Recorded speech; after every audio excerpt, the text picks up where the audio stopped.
Well, this is episode 7 of the third shift by Blaze Review. The two guys, as always, no guests this week, so we're going one on one talking Yeah. some of our favorite music topics. I feel like this is us chilling. Like this is just the chill one. Then we have a guest on it. Look, cooling. You feel me? Relaxing. I actually seen you. I do want to bring this up. I actually seen you at the Snoop Dogg wine. That's what that is. Is that what that is? How is it? How is it? It's actually really good, bro. I just sip on it and chill. It's pretty good. And usually I don't drink a whole lot, but I just saw it and I was like, I'm gonna celebrate a little bit tonight for all my accomplishments and stuff for the week. Yeah. So it's actually good. That's gonna be the future, I feel like, for alcoholic beverages. Having celebrities' faces on. If Westbrook dropped a wine right now, I'd probably purchase it. Bro, so you a Russell Westbrook, man. I know nobody. See, I used to love Russell Westbrook, but then he broke my heart when he left. Yeah. But I know you still. I'm riding with Westbrook to the end. He's so real. He one of the realest NBA players out there. He's a real dude, bro. I love the fact too that they're like right in that playoff race too. They made it to the 10 spot. So no team wants to play them for a play-in tournament. That would be the worst case scenario. Yeah, I think if you play them in a playing game, that's definitely gonna be tough. Like I feel like it's low key depressing. Like, okay, now we gotta face Mad Westbrook and freaking Bradley Beal, who can score 30 on a bad night. That's gonna be tough. Yeah, that's gonna be tough. But we're gonna chop it up about what we always chop it up about. So what you've been listening? So I'm curious to hear your new interests. Yes. So I'm gonna go back a little bit. A couple months ago, it was this dude named Kenny Mason who dropped this album. Have you heard of Kenny Mason? I have not heard Kenny Mason. He dropped this album called Angelic Hood Rat. I'm like, what is this? Like, I had to click on it. So come to find out, he's from Atlanta, heavily influenced by Kendrick. So he's a down south rapper influenced by LA rap. Wow. So his stuff sounded crazy, but that Angelic Hood Rat album was not great. It was probably like half the songs on it I would say was like cool. The other half was like an experiment, it almost felt like. Mm-hmm. So he dropped, I've never heard of this because I did want to like say, people have been dropping deluxe edition. That's been a big thing through all of this. Concerts and stuff. People have been dropping deluxe edition.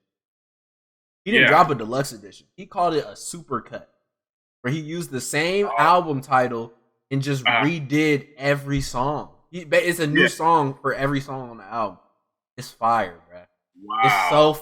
It's so fire. I'm sending it to you right after this because you have to listen to this. I think you'll like it.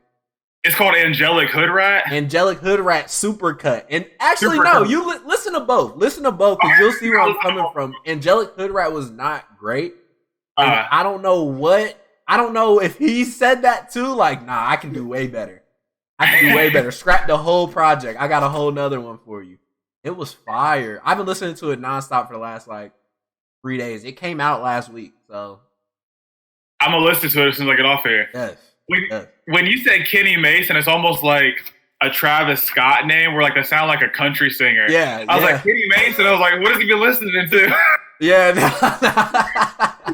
No offense to country music, but as far as what's on repeat, this some, like I said, he a down south rapper influenced by LA. I'm like, yo, it's the future. That's crazy.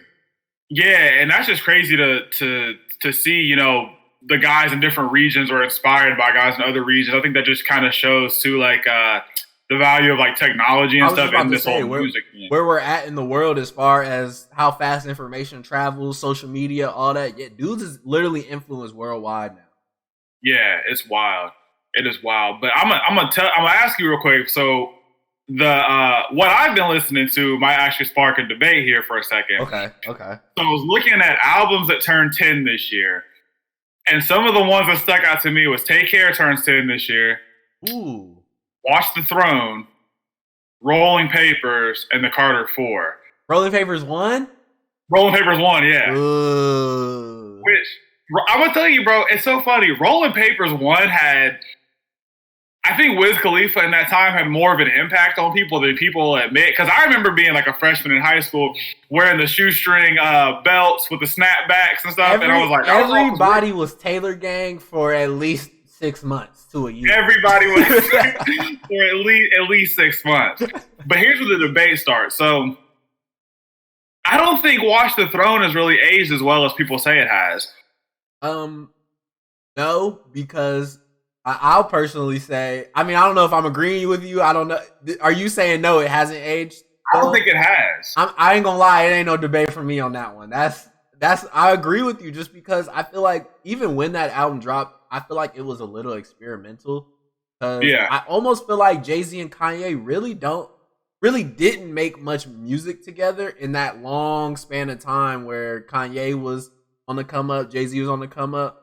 So I just felt like they just was like, let's throw a project together. That's what the outcome was. I feel like if they had more time, or if they made a second one, if there was a Watch the Throne 2, that one would probably be 10 times more fire. But yeah, it was just too experimental for me. I don't go back to it. I feel like Jay-Z and Kanye kind of during that time were kind of still going off their names a little bit. I don't think it was like because at that time they were really popping. But I've had this discussion with people before, and I've said What a Time to Be Alive is like a million times better than Watch the Throne. And people think I'm crazy for that. Yeah. But like, I always keep in mind that right when that dropped, What a Time to Be Alive, Drake was kind of just coming into his prime with like If You're Reading This. Yes. And Future like just released DS2. So both of them were already like at their peaks. Yes. And they just came together like two Super Saiyans coming. So I was like, okay, like, this is what we're getting, but I feel like Jay-Z and Kanye were kind of just going off like their names when they made that. Yeah, I feel like you just said, the Future and Drake one was fire because they both just released projects that were fire. So like we knew what they was about individually. I feel like when the Kanye and Jay-Z one came out, it was kind of like, oh, Kanye and Jay-Z got an album? Let's see what it's talking about. And it was fire just because it was Kanye and Jay-Z. But yeah, like you said, the more music that came out, all of that, it got buried. It's whatever. But I'm going to ask you, too, the last question on this topic. Which song do you think was bigger? In Paris or Jumpman? Listen, I'm going to have to say Jumpman because when Jumpman came out was my sophomore year of college. Yeah, like end of our freshman. Every single stadium played at. Jumpman played a couple times, not just one time. Right. I would have to say Jumpman would be mine too, just because, like you said, bro, I think wherever you went, bro, you heard that song almost anywhere. And I remember I went to LA actually. I think like even the summer after that, it was still like Hotline Bling, Jumpman, Hotline Bling, Jump. So it was almost like you just couldn't escape that. Yeah, nah. I'll never forget this. My roommate, I'm gonna send him this video because my roommate at the time, my sophomore year, he played only Jump. He liked the project, but he only played Jumpman. When we hopped in the car, he played Jumpman. When we got to the house, he played Jumpman. I was like, oh my god. But I couldn't deny it at the time. I literally could not deny it at the time where I was like, this is a bad song. Like, I couldn't. Yeah. I was like, this is a good song. I'm just tired of hearing it everywhere. No, that's actually true, bro. Because I was like, man, as much as I want to hear something else, I was like, you can't get away from this. Yeah, nah. But, I mean, like I said, Jay-Z and Kanye, man, I don't know if that's the collab I was looking for in my life. But, you know, it just ain't gonna resonate with me as much as a Drake and Future song. Nah, not at all.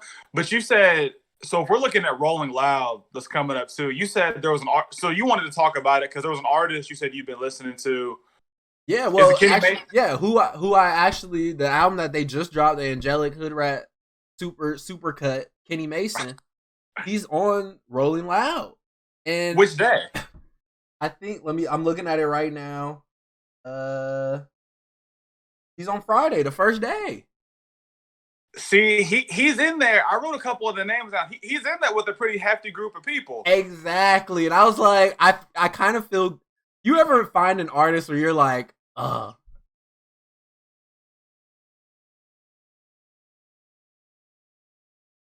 don't know what the heck happened.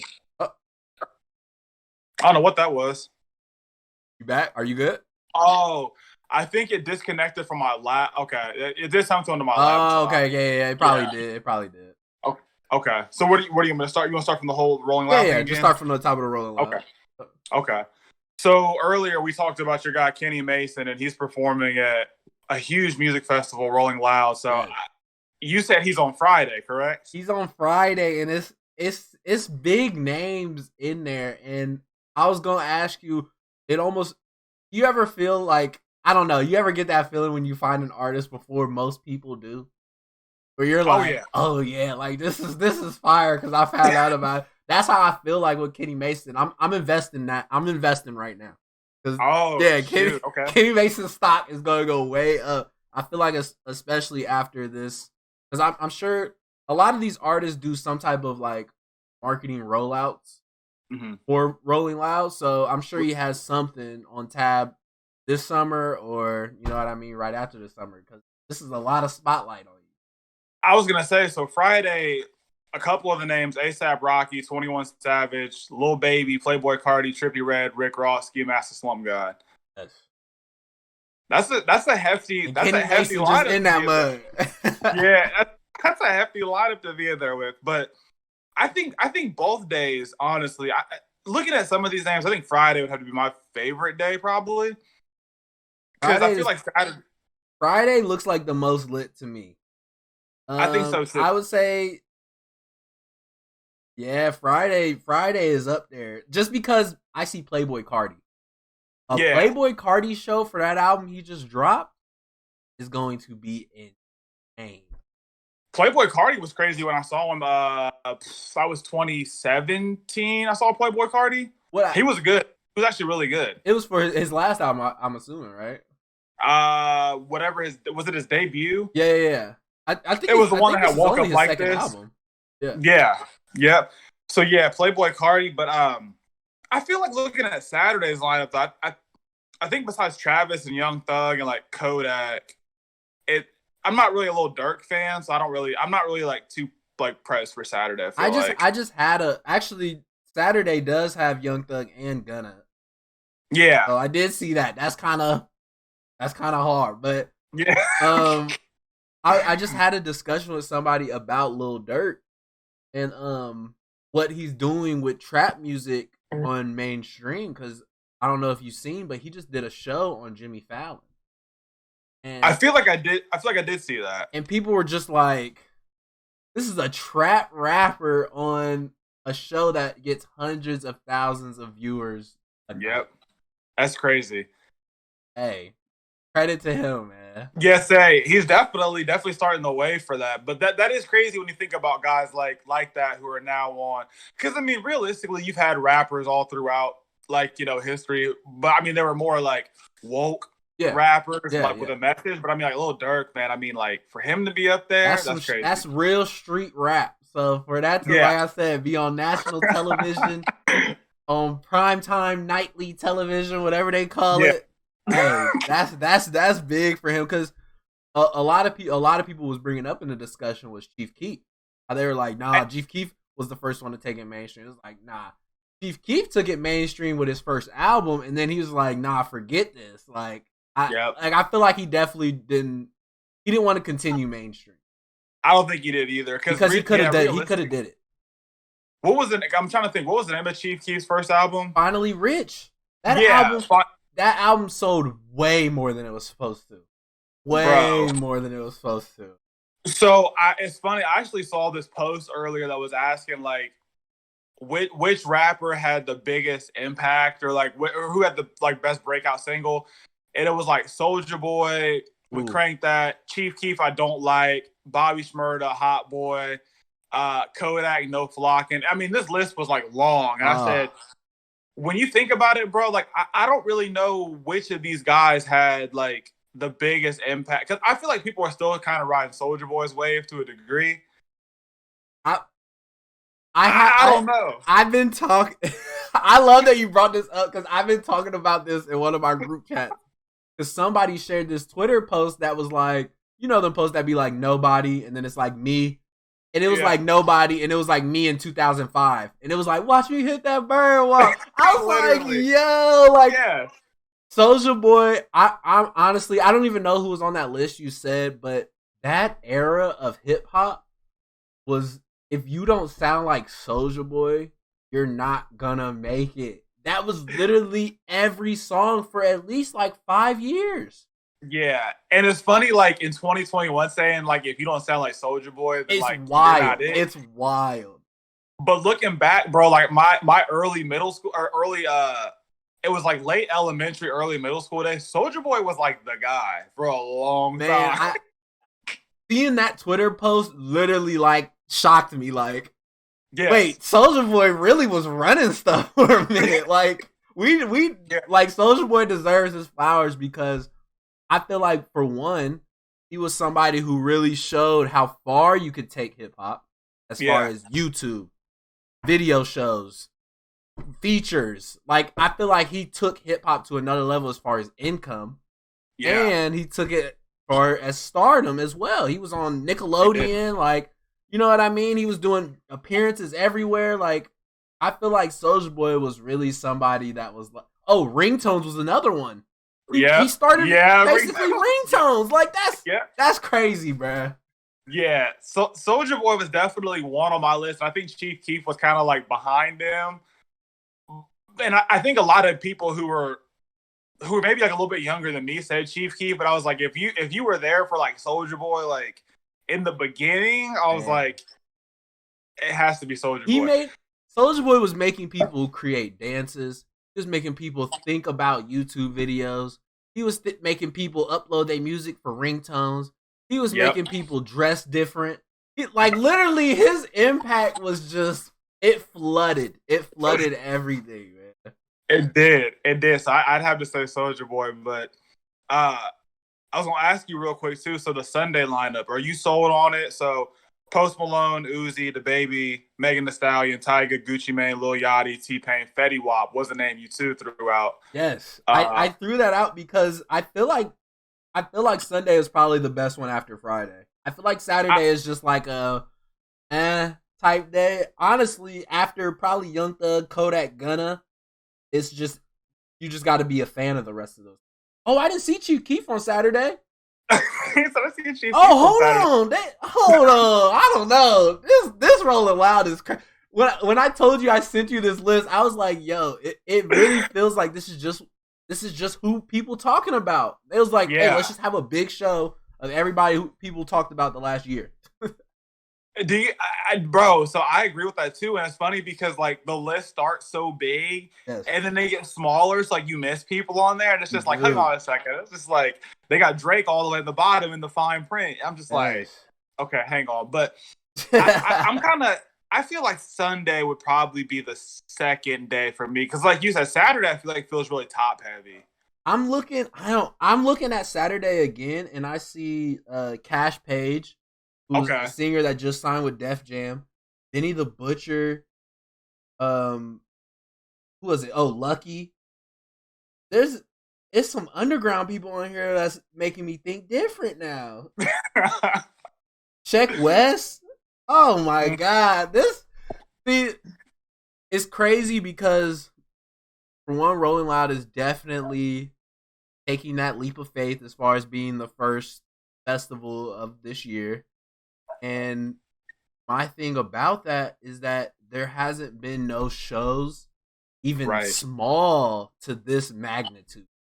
Yeah. Like just a Young Thug and Gunna show, if that happened last week, that would have probably sold out immediately. Oh, yeah. You know what I mean? Because people want to see a show right now. And that's what I was wondering, too, is when I saw this was actually going to be a thing, I was like, okay, like, is this possibly the biggest, like, event that there has been, like, music-wise? Yeah, in about a year, yes. I would say this is definitely going to be the biggest event. Like I said, I definitely hope they, stay as safe as they possibly can. But as far as music goes, this is going to be crazy. All bets are off. Right, all bets are off. Because, this, like you said, this might be the show of the year. This might be. And so talking about all bets are off, bro. I'm gonna talk about how ruthless I am on Call of Duty Warzone. But I'm just playing, bro. I'm not that ruthless. I was gonna say, do you play Call of Duty regularly? So, do you play? Yes and no. So I started playing Warzone like very early when it came out, a little bit casually. My friends got a lot better than me at it very quickly, and I didn't have the time to keep up with them at how good they got. So I kind of backed up off of it just because I ain't gonna lie, where Warzone is at right now is kind of getting to where Fortnite got to, where the skill gap is huge. Like you gonna go on there and it's gonna be somebody literally streaming to pay their bills that's just gonna wipe you off the map in seconds, and I don't have the time for that. Bro, look, I'm the same way because I know my friends, they get on there, they're like, "You're never on Warzone, you're never on here." I'm like, I don't really have time, and when I do hop on there, like I'll get my couple kills, but there's some people on there I'm like, bro, you're playing to feed your kids. They're literally paying, like you just said, they're playing to feed their kids, and I cannot compete against them. Hey, you got it. Just go ahead and take it. But they dropped the trailer today for season 3 of Warzone. Yep. So I was a huge fan of the ending of it because I love Mookie Betts and Dennis Schroeder. So I thought that was pretty dope how they had Mookie with a shotgun hitting it off like a home run. I thought, and then you have Young Thug in the beginning. So I mean, just the different, I think people you see in there, you see musicians, all like athletes, everybody in there. I thought that was dope. So, but you said it was a banger though. I listen because I'm looking at it just from literally a business marketing standpoint. The people that they had behind this commercial was calculated. This was a calculated trailer. So that's why I was like, this is a banger because like literally the opening scene is Young Thug jumping out of a window. Yes. Like that literally that makes you pay attention. Millions of people pay attention instantly. Like, wait, what is this? Call of Duty? What? And what? And they keep watching it. Because I think when you posted it on the Blaze story earlier, I like watched it, and that was the first thing I caught. I was like, why the hell was Young Thug in this? and it literally caught my attention. I was like, what the hell is Young Thug in the Call of Duty trailer? And then they had Gunna shoot. He was shooting on beat to the song in the back. I'm like, oh my god! I'm like, yo, they were in their bag. But my favorite thing too was it's been like this is basically, I feel like, a culture topic, is Jack Harlow and the comedian Drewski have became sort of like a duo almost. I think that's going to evolve into something like a TV show, YouTube channel. I think that's going to evolve into something because they're both just funny dudes. And they showed that in the commercial. And I'm like, I love this, man. Yeah, because, and realistically, you're talking about like the marketing aspect of it. So if they were to get like a TV show off of like the commercial, but because I think the commercial, like you said, might be the thing that like sets it over the top. Because it was funny, bro. Like you said, they are funny dudes. So funny. And it threw me off guard too. Yeah, it threw me off guard too. And I think the Sway Lee was in the commercial too. He was. Sway Lee hit like a backflip, no scope or quick scope. I'm like, yo, this commercial is wild. I think like my favorite part of it though is like they'll be like playing the game, but then they go back to like themselves like sitting at home playing it, and like they're all in that building. I think that was sweet too, and like I just think it's funny because it's like they're not.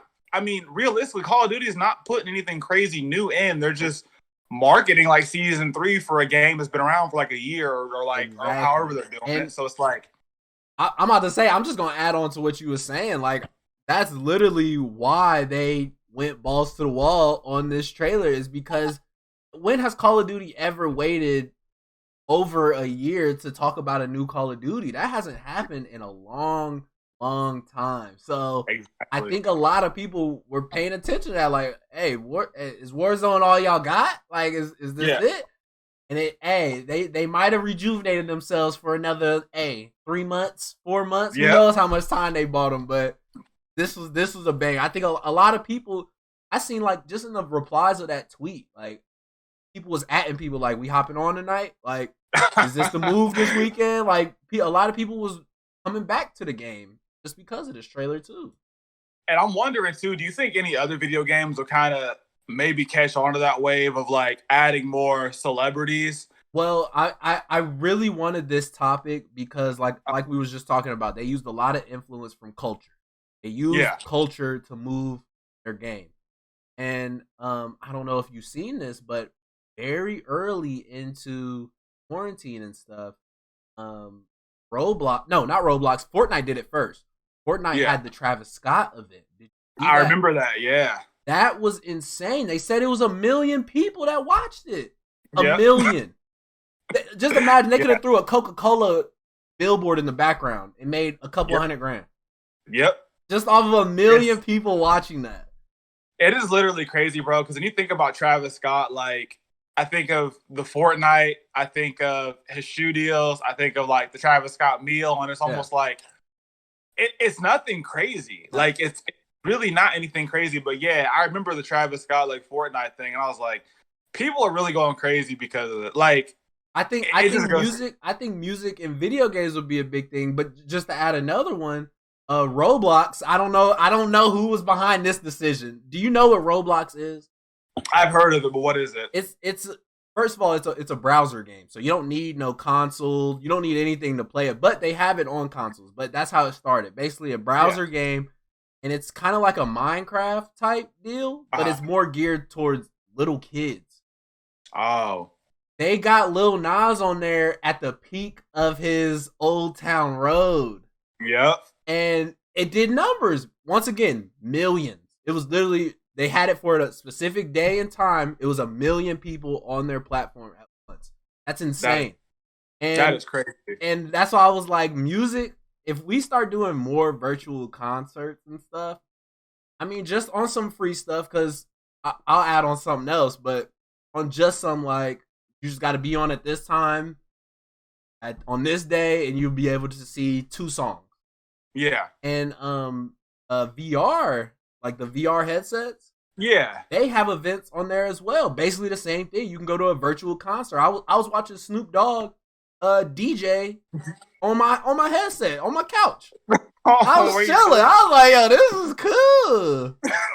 So I think music will have a huge impact on video games, virtual reality, things like that, because I mean, like we was talking about earlier, people are global. People are all over the world. So to be able to perform and do their art from the comfort of their studio or their home, hey, that could be something. I think it could too, definitely. And like, I always think like the dances and stuff too on like Fortnite. Yeah. Oh, I forgot all about those. The damn dances, man. It's like, because I don't know how, I'm so tired of seeing the floss. Yeah. Man. I'm so tired of that. Every kid who's like 10 and under floss, and I'm just like, this is all from like a connection of, or video games and music kind of being intertwined, bro. It's weird how it all works. Honestly, it really is. Yeah. No, I think this is a big time for music as far as being accepted in so music is used in everything at this point. Yeah, it's used in commercials. It's used in ads. It's used in video games. It's used in it. Literally every single thing we consume has some sort of music behind it. So I think it's huge, especially for hip hop, because hip hop is I feel like entering its peak of sales and things like that, as far as this is the top genre in the world. Yeah. And you know what's funny to me too is actually I read an article probably about a year or two ago where it said at the moment is the most listened to genre of music since like the 1980s. And like that was a surprise to me, because I thought of the 80s, so like, okay, you have like Run DMC, the Beastie Boys, Public, whatever, but like 90s, you had Tupac, Biggie, Nas, all these guys, and now you look, we have like Drake, Kendrick, J. Cole, and I think Lil Baby too is like gonna be the next like kind of big thing in there. But like, it just really amazed me like to see where music is, especially hip hop now, and like you said, how many things it's actually like involved in it, like it has a hand in. Yeah, I mean, I guess we could definitely give credit to technology and stuff like that. I mean, now, I mean, at a point in time, especially like 80s, like the only form of a song you had was on a record, like you know what I mean? Like the way to transfer music was not that easy. But I mean now it wasn't. Now you literally just throw it in an email and send it to somebody, and they can use it for a Call of Duty ad. Exactly. Nah, for sure. For sure. And we're talking about distribution of music and ways it's distributed now. So the hip hop and R&B sales was our other topic that we wanted to touch on too. So you sent me this list, and I thought it was actually pretty interesting. The numbers that some of these people are doing, and it's only in 2021, correct? Yeah. Yep. Okay. So yeah, what's been your favorite drop, or like what on that list was honestly surprising to you? Well, first of all, I love Hip Hop by the Numbers because I don't know if you follow them on Twitter. They tweet regularly of like, this album did this week. This album did this last week. So it's always interesting to see where people you listen to are ranking at. You know what I mean? Or where they're at. And I honestly will say what stuck out to me on this list was Lil Durk, who we was just talking about, where I was like, I honestly feel like he's taking trap music mainstream, and that's insane. That means there's people all over the country listening to Chicago hood stories. Yeah, that's crazy. That's wild to me. It is crazy, and like, so I'm on the fence on this next one. Pop Smoke was at number one, correct? It was like 568K? 585K.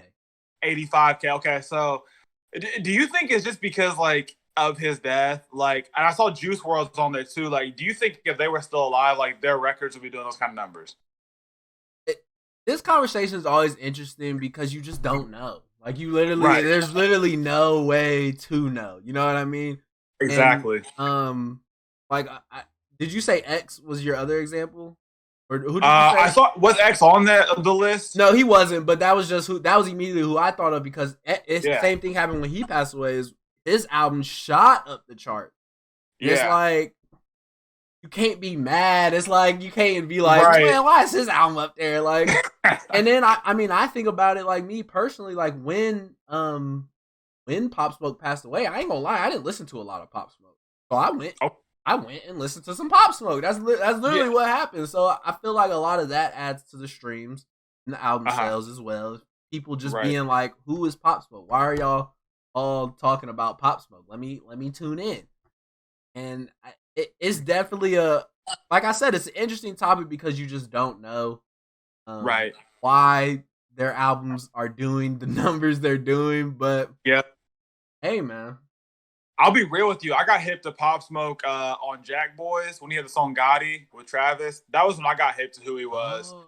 And I went back. I was like, I'm going to check this dude out because I liked him on Gotti. And so I was like, okay, like, he has some other good stuff. But I will ask you, bro, so this is another thing, too, talking about artists that have, like, passed on. I think is very interesting. So there was a guy one time on Facebook who was trying to convince me that Juice WRLD had a better, I want to say start, but I'll say start, a better start than Drake did when Drake first came out. He said Juice WRLD was bigger than Drake when Drake first came out. And, like, I just did not think that, because in my mind, like, if we start from, like, debut albums, Drake's Thank Me Later, bro, like, there were, like, 3 or 4 radio hits on there that I just played all summer. And, like, I know Juice WRLD's album had, like, Lucid Dreams or whatever, but, like, that was really about it. Like, do you think people now are, like, kind of just, like, salivating over Juice WRLD, like, because he's passed? Or, like, do you think if he was still alive, like, we'd even be making that comparison? I personally hate to debate artists that have passed away. Like, if I'm debating somebody about music and they just like, well, you know, Juice WRLD would have been, I'm like, what's our point in debating that? Because, like I said, there's no way for us to tell if that was a great start or not, because he passed on before we could see what was next. Because if what was next was worse, you know what I mean? We would have completely re-guessed his first album then. You know what I mean? Or if his next album would have been better than his last, that would have probably definitely been a discussion. Like, okay, his first album was crazy. If this is, you know what I mean? He following up with more heat. And it's just, it's tough, man. But I think Juice WRLD fans, he had a great fan base. I think at the end of it, I think he had a really good fan base. Those people love that man's music. And a lot of them, I believe that they was listening to it when it dropped. I definitely believe it. So, hey, if that's what they think, that's on them. They his fans. I think the same thing, bro. I'm like, hey man, like if that's what you think, then go for it. But I always try to think back to like when Young Money, probably like 2010, 2011, bro. Young Money was hard to compete with at first. So it's like for Drake to have Lil Wayne kind of behind, or like at least have like hands, and like we've even talked, Kanye as a producer. So I think that's pretty hard to top. Like it is. Yeah. It is. And I mean, like I said, I think Juice WRLD I think he had a great thing going because I will say when he did pass away, I felt like it was a lot different from like the X and the Pop Smokes and stuff because Juice WRLD came from Chicago, where it's all types of artists that right.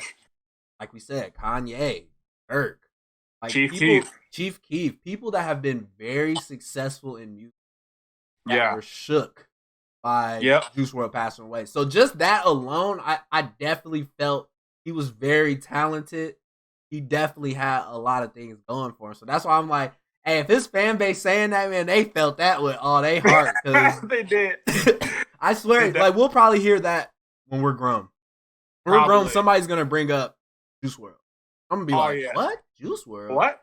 I haven't heard that name in a while. Exactly. But hey, I think his fans is gonna listen to that album till the end, man. I think so too. But I will tell you, I wasn't really surprised by Lil Baby's By Turn being on this list. I think that was that I'll be real, that's one of my favorite albums within the last probably year or two. That might be one of my favorite albums. I would have to put that in my top albums just because I feel like we were saying how Lil Baby's low-key entering like that like elite level of hip hop. I feel like this album said that. I feel like this album was like nobody else can top this album. Like this exactly. This is a Lil Baby prime project. Like it's nothing better than this. So yeah. Did you watch that full Kevin Durant interview when he was talking about like how he plays Drake and Lil Baby in the locker room, but he has to convince his like younger teammates like, okay, like this is Drake, like be cool, because they want to hear Lil Baby. So I was like, okay, you got people like younger people now that want to hear Lil Baby over Drake. Like, I love hearing about generations younger than us about their music taste because that is how it goes. Like who we are like, yo, yeah, you got, hey, come on now, don't disrespect. They're like, no, come on now, like you still listening to him? Like we got this, we got that. Like a lot of the Rolling Loud list, names we didn't recognize is probably the younger generation's people. Yeah. Yep. They're probably like, oh shoot, like MC whoever's opening up for like 21 Savage. Yeah. Like, okay. It's like, man, so yeah, definitely. But I'll tell you an album that was on the list though that I actually did kind of like was Megan Thee Stallion's Good News. I liked it when it dropped. I'll still listen to songs every now and then on there, but I was honestly kind of surprised it was on the list still. Like, I was just about to say the fact that it's above The Weeknd. Like that's why I was like, she got to hang that up on something because I feel like The Weeknd is like your prototypical industry pop guy. Like, he's your guy. If you want a song to do numbers, get The Weeknd. The Weeknd, yeah. The fact that Meg is up there, that proves that she's basically. I feel like she's the pinnacle of women rap. I think so too. I feel like that's just where it is right now, and that's why I love bringing this up because I definitely want to hear where you're at with it. Was when Cardi and Nicki was beefing early in Cardi's career. Because you know what the conversation was is that Cardi was better than Nicki, and Nicki took that to heart. Nicki took that straight to the chest, man. Bro, so I'm gonna go ahead and stick the dagger between this, man. I think Meg is better than both of them.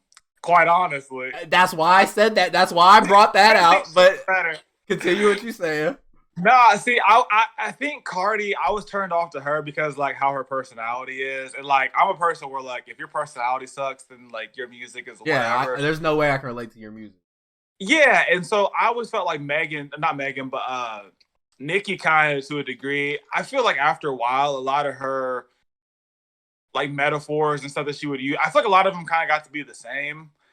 And it was almost like, okay, Nicki, like you're saying the same stuff now in 2016 that you were saying like in 2010. Like what's different? Yeah. And Megan Thee Stallion, bro. I mean, to me, she's kind of like the female version of like Lil Wayne. Like a few years ago, he's just constantly dropping stuff. She's constantly dropping singles on everything, and like it's all fire to me. Yeah. So, yeah, it's funny you brought that up. But I'd have to say Megan Thee Stallion probably is like at least my favorite. Yeah, of like the female rappers. Yeah. So the only thing I always add to this conversation, anytime somebody brings it up to me, is I felt why Nicki was mad because she carried women rap for a very long time. For a very long time. I'd probably say at least 6 years, 7 years of she was women rap.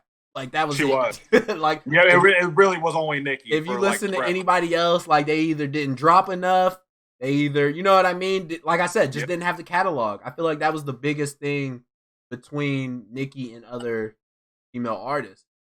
So we see Cardi come on the scene with Bodak Yellow. Yep.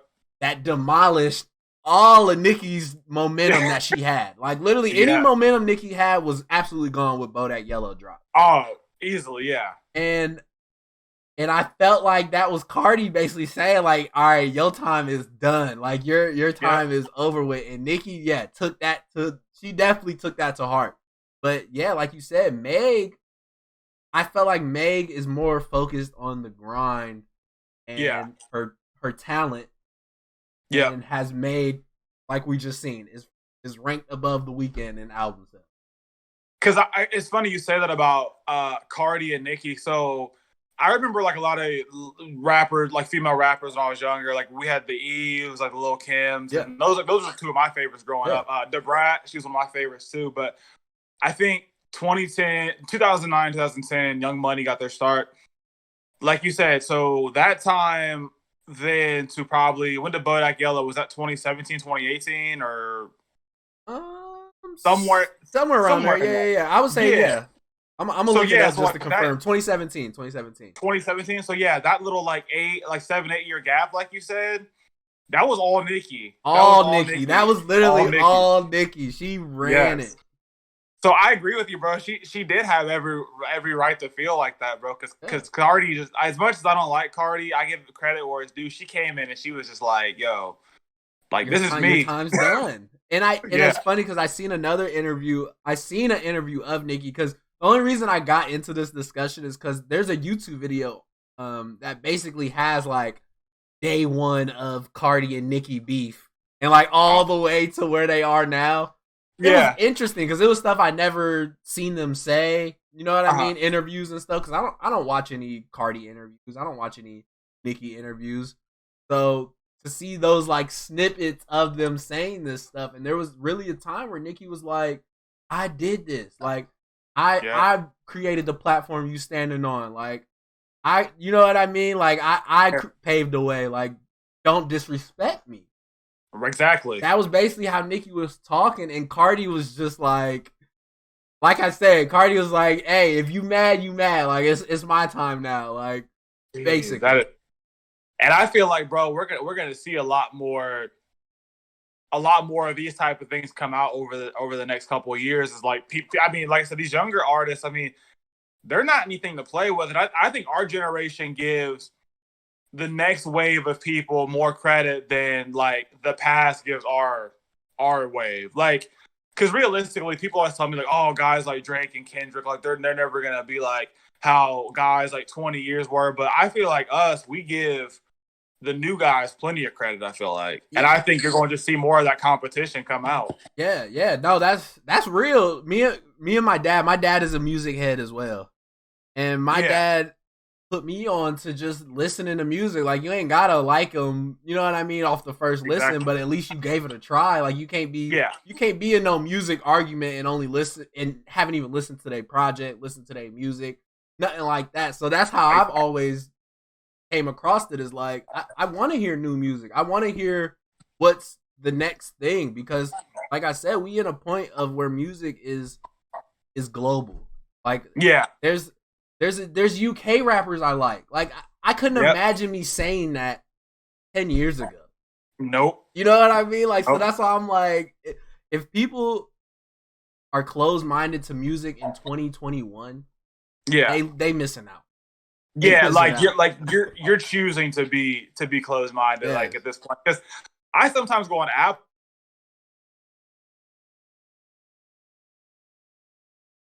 Like, I did not know there were this many out there. I thought it was just like, American hip hop, but it's like indie, like UK. It's just like a bunch of different stuff. So it's like there's so much to listen to out there these days. Did you listen to Young Thug's past project?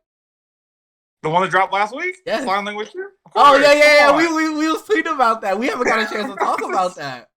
Oh yeah. What was your thoughts on it? So I'll be real. I was like, at first, I was like, I love this, but I think Slatty is probably one of the best intro songs. I loved it. I love Solid with Drake, and then was it Diamonds Dancing or Dance with Diamonds with Travis Scott? Oh. Outside of those couple songs, I could listen to it, but I'm not gonna say like it's my favorite Young Thug project. But I could definitely turn it on just so something to listen to. I think it was great for the aspect of, this whole like slime language thing. Yeah. That he's trying to build. It's almost like he's trying to enter that, like we said, Young Money stage where he can call up a Gunna. He can call up a Lil Baby, Drake. You know what I mean? Lil Uzi to make a banger because they have that much pull. And I was not. This is the first project in a minute. We just had this conversation in the last episode where I could listen to multiple features and I was not mad. Yeah. He had a Kid Cudi on there too, and like once I saw his list of features, man, I was like, that definitely, like, I'm kind of like you. I'm not really big on like a lot of features, but like the ones on there, I think really solidified him as somebody. And I'm gonna recant my statement I had on the last show, but about him not really being crazy on him anymore. But I think just seeing all the features that he had on this one, like, really showed his pull, like really like what he's about. Yeah, and I think they gonna take this whole slime language stuff to the end, because there was I forgot what song it was. It was like GFU. Featuring Young KO.